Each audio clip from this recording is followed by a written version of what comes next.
کوکمون دو سول ره هست. سیم اول برابر با سی انگلیسی در تیونر کوک شده.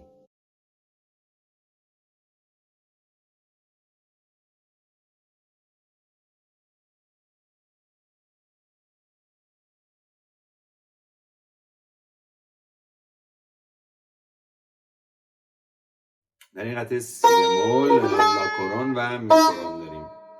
می فا دراب چپ، می فا سی فا سی فا، فای بم با شست، فای پایین ریز. حالا یه پله میریم عقب از ره می همون مزراب بندی ره می